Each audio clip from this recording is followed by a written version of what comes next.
नमस्कार। स्वागत है आपका एक बार फिर से P3 positive progressive path classes में। मैंने जैसे कि अपनी क्लास में चंद्रवंश की क्लासेस अपलोड की हैं, आज इसी में हमारी चौथी क्लास है। चंद्रवंश में हमने 3 क्लास पहले पढ़ ली हैं।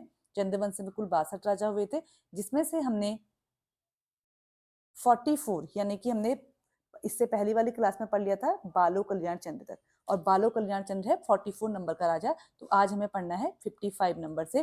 जो 55 में है वो आता है रुद्रचंद्र।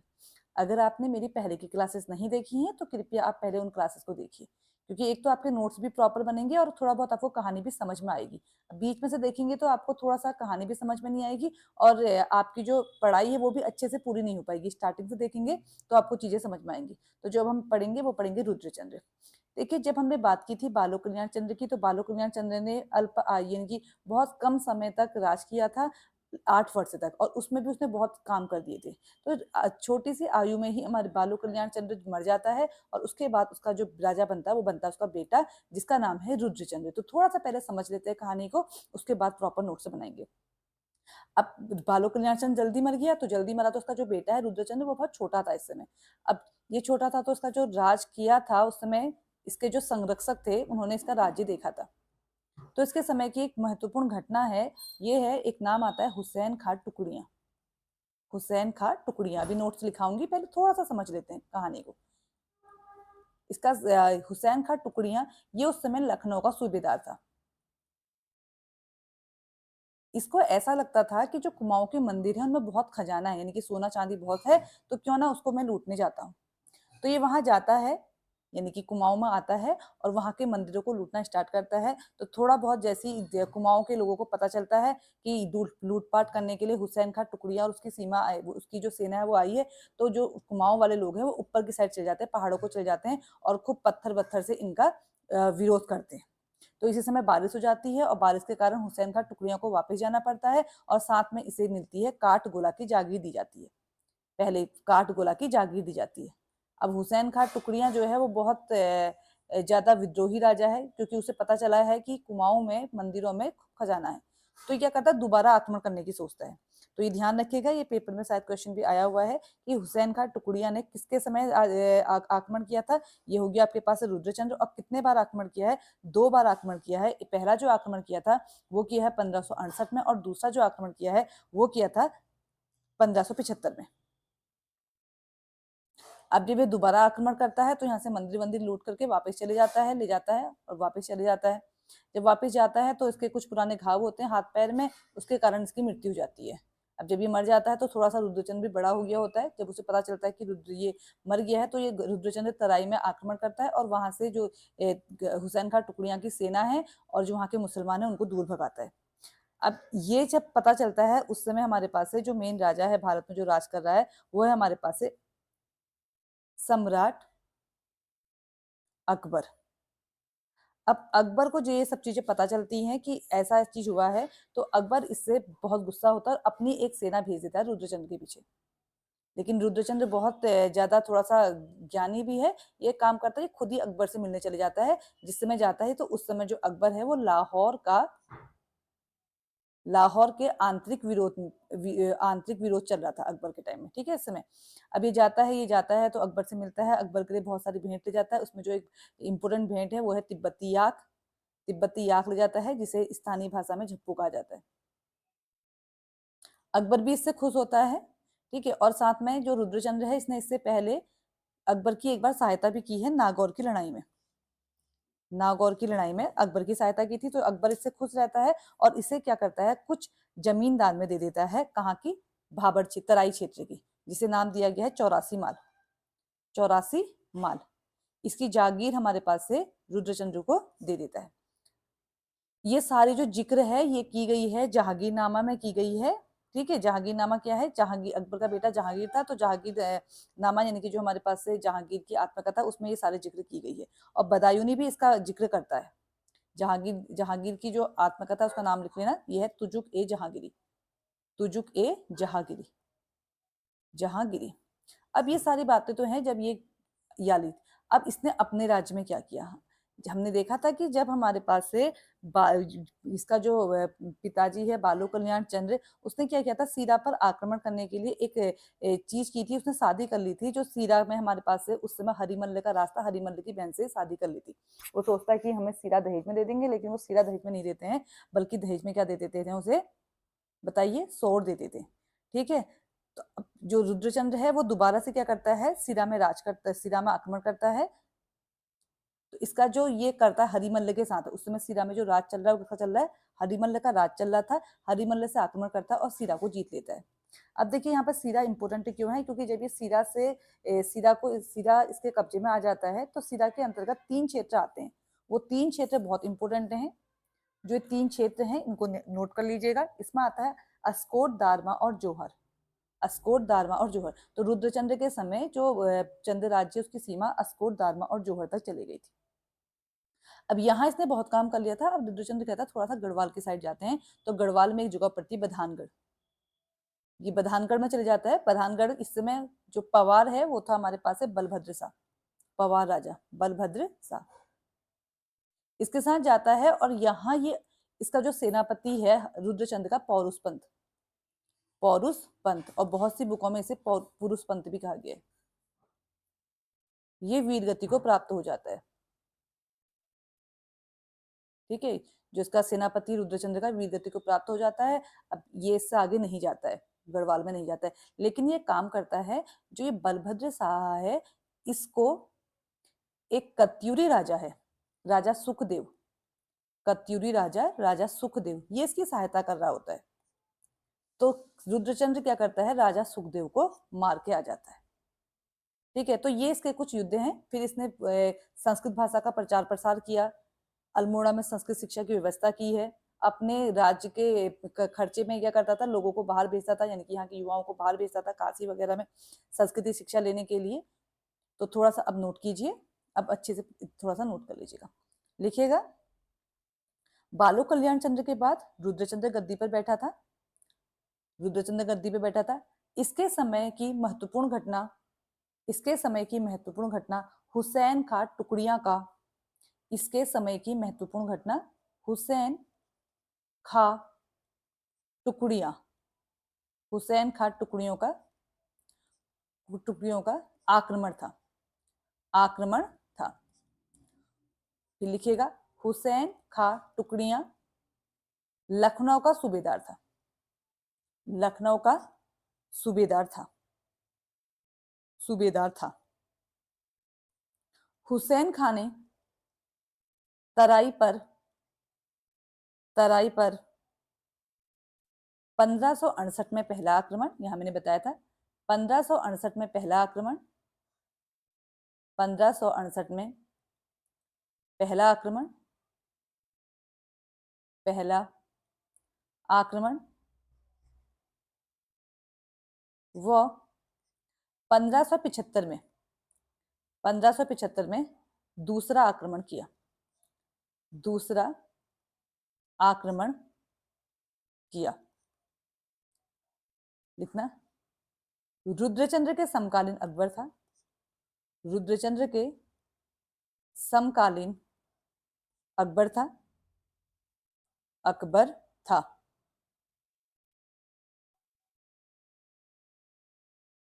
सन 1588 में, 1588 में रुद्रचंद्र रुद्रचंद्र मुगल बादशाह अकबर, मुगल बादशाह अकबर से भेंट करने लाहौर गया, से भेंट करने लाहौर गया, लाहौर गया। इसने अकबर को, इसने अकबर को तिब्बती याक, तिब्बती याक, यानी तिब्बती याक जिसे झप्पू बोला जाता है, झप्पू, तिब्बती याक, झप्पू आदि चीजें भेंट में दी, आदि चीजें भेंट में दी। इसका जिक्र ध्यान रखिएगा, लिख लीजिएगा, इसका जिक्र जहांगीर ने, जहांगीर अकबर का बेटा है, जहांगीर ने अपनी आत्मकथा तुजुक ए जहांगीरी में किया है, जहांगीरी में किया है, में किया है। तो जो ए जहांगीर में किया। एक इतिहासकार बदायूनी है, बदायूनी ने भी इसका जिक्र किया है, तो ध्यान से लिखिएगा। बदायूनी ने रुद्रचंद्र को शिवालिक राजा कहा है। बदायूनी ने रुद्रचंद्र को शिवालिक राजा कहा है। बदायूनी ने अपनी बुक में कुछ इस तरीके से इसका उल्लेख किया था। 1588 में कुमाऊं का राजा शिवालिक, थोड़ा सा देखिएगा बदायूनी ने किस तरीके से किया, मैं बोल रही हूँ। 1588 में कुमाऊं का राजा शिवालिक, तो लिख लीजिएगा बदायूनी ने रुद्रचंद्र को कुमाऊं का राजा शिवालिक कहा है। कुमाऊं का राजा शिवालिक पहाड़ होकर लाहौर आया, बादशाह सलामा से उसने मुलाकात की, वहां बहुत से तोहफे लाया, एक तिब्बती याक, एक कस्तूरी मृग आदि चीजें। ठीक है, तो ध्यान से लिखिएगा, आप यहाँ पे लिख लीजिएगा रुद्रचंद्र को बदायूनी ने कुमाऊं का राजा शिवालिक की संज्ञा दी है, या कुमाऊं का राजा शिवालिक कहा है। कुमाऊं का राजा शिवालिक कहा है, कहा है, कुमाऊं का राजा शिवालिक कहा है। अब नेक्स्ट पॉइंट लिखिएगा, थोड़ा सा चंद राज्य में आ जाते हैं कि इसने यहाँ पर क्या क्या काम किए। लिखिएगा, रुद्रचंद्र के समय सिरा में, रुद्रचंद्र के समय सिरा में हरिमल्ल का राज था। रुद्रचंद्र के समय सिरा में हरिमल्ल का राज था, हरिमल्ल का राज था। 1581 में सीराकोट का युद्ध हुआ। 1581 में सीराकोट का युद्ध हुआ। सीराकोट का युद्ध हुआ, युद्ध हुआ, और सीरा को चंदों ने, यानी कि रुद्रचंद्र ने जीत लिया। रुद्रचंद्र ने जीत लिया। नेक्स्ट पॉइंट लिखिएगा, सीरा की विजय से, सीरा की विजय से, ये तीन नाम बहुत इंपॉर्टेंट हैं, अस्कोट, दारमा एवं जौहर, एवं जौहर तक चंद राज्य का विस्तार हो गया। चंद राज्य का विस्तार हो गया, पूरा लिख लीजिएगा, चंद राज्य का विस्तार हो गया। इसमें, इस युद्ध में रुद्रचंद्र के सेनापति, रुद्रचंद्र के सेनापति का नाम बहुत इंपॉर्टेंट है, रुद्रचंद्र का सेनापति, रुद्रचंद्र के सेनापति, सेनापति पुरुषपंत, पुरुषपंत, इसी को पौरुषपंत भी कहा गया। पौरुषपंत ने रुद्रचंद्र की सहायता की, रुद्रचंद्र की सहायता की, लिख लीजिएगा पूरा। अब लिखना, इसके पश्चात रुद्रचंद्र ने गढ़वाल के बधानगढ़ पर आक्रमण किया। गढ़वाल के बधानगढ़ पर आक्रमण किया। बधानगढ़ पर आक्रमण किया, आक्रमण किया। यहां रुद्रचंद्र का सेनापति, आप पूरा लिखिएगा, रुद्रचंद्र का सेनापति पुरुषपंत वीरगति को प्राप्त हुआ।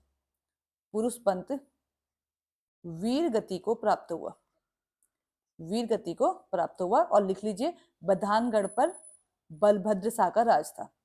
बलभद्र शाह का राज था, राज था। लिखना, रुद्रचंद्र, रुद्रचंद्र आपको याद है ना, मैंने क्या कहा था, यहाँ पर इसका बधानगढ़ पर बलभद्र शाह की सहायता कौन करता, जो कत्यूरी राजा सुखदेव है। रुद्रचंद्र कत्यूरी राजा सुखदेव को, कत्यूरी राजा सुखदेव को मौत के घाट उतारने में सफल रहा। मौत के घाट उतारने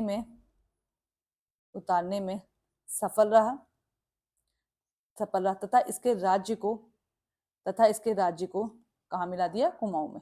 इसके राज्य को कुमाऊं में मिला दिया। तो ये तो युद्ध हैं जो रुद्रचंद्र द्वारा किए गए हैं। इसके अलावा रुद्रचंद्र ने क्या क्या काम किए हैं वो लिखिए। रुद्रचंद्र ने अल्मोड़ा स्थित, इंपोर्टेंट है, रुद्रचंद्र ने अल्मोड़ा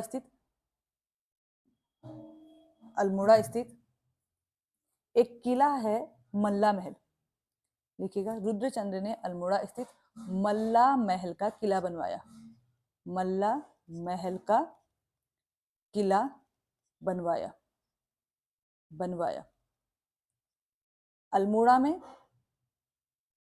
अल्मोड़ा में संस्कृत संस्कृत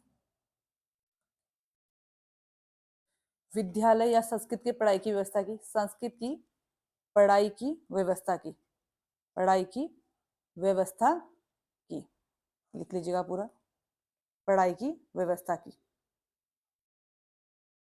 नेक्स्ट लिखिएगा, इसने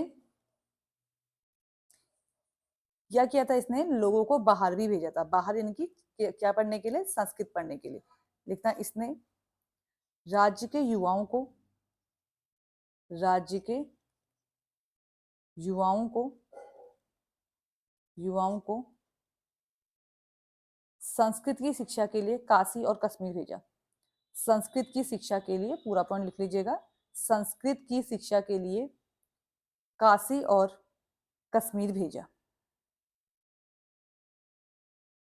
इसने 2 पुस्तक भी लिखी हैं, रुद्रचंद्र ने, लिखना 2 पुस्तक बहुत इंपॉर्टेंट है। रुद्रचंद्र ने संस्कृत में सेन शास्त्र व त्रैवर्णिक धर्म, त्रैवर्णिक धर्म, त्रैवर्णिक धर्म निर्णय, त्रैवर्णिक धर्म निर्णय, सेन शास्त्र व त्रैवर्णिक धर्म निर्णय। एक और पुस्तक है, तथा ऊषा रुद्र गोदिया, ऊषा रुद्र गोदिया पुस्तक लिखवाई थी या पुस्तकों की रचना की थी, पुस्तकों की रचना की थी। नेक्स्ट लिखिएगा,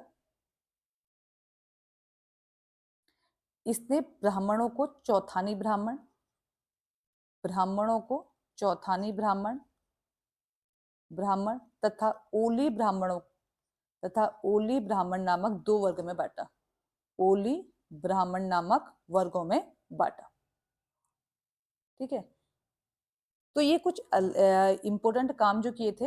एक ही इसके साथ इसने काम किया था, अनाज का छठा भाग, अनाज का छठा भाग, छठा भाग का मतलब अगर किसी के घर में 6 किलो अनाज हो रहा है तो उसका 1 किलो भाग, 1 किलो भाग, अनाज का छठा भाग, 6 में से 1 किलो, छठा भाग गांवों से वसूल कर, गांवों से वसूल कर राजधानी पहुंचाने के लिए, राजधानी पहुंचाने के लिए कैनी खसों का, कैनी खसों का कार्य निर्धारण किया था। यानी कि जो कैनी खस थे वो क्या करते थे, गांव गांव जाते थे, अनाज का छठा भाग ले जाते थे और राजधानी में पहुंचाते थे। कैनी खसों का निर्धारण किया था, निर्धारण किया था, किया था। तो इस तरीके से जो बहुत सारे इंपोर्टेंट काम हैं ये हमारे पास रुद्रचंद्र ने किए थे। और साथ में इसने एक शिव मंदिर बनाया है, आप लोगों ने थल में भी सुना होगा, एक शिव मंदिर है थल में, उसका नाम भी बालेश्वर है। थल में 1590 में, 1590 में एक शिव मंदिर, एक शिव मंदिर, शिव मंदिर ब्रैकेट में बालेश्वर लिख लेना, बालेश्वर का निर्माण करवाया, निर्माण कराया, करवाया। देखिए जो रुद्रचंद्र है वो बहुत इंपॉर्टेंट राजा है, चंद्रवंश का एक बहुत इंपॉर्टेंट राजा हमारे पास रुद्रचंद्र है। आपने देखा होगा कि यही क्लास हमारी 15 से 20 मिनट के लगभग पहुंच गई है ना। तो आज इस क्लास में मैं सिर्फ आपको रुद्रचंद्र पढ़ाऊंगी, मिलते हैं इसके नेक्स्ट क्लास में। तब तक के लिए आप मेरी वीडियो को कंटिन्यू देखते रहिएगा। वीडियो अच्छी लगती है तो आप प्लीज़ वीडियो को शेयर कीजिए, लाइक कीजिए, कमेंट करके मुझे बताइए और मेरे चैनल को सब्सक्राइब कीजिए। मेरे साथ जुड़े रहने के लिए धन्यवाद।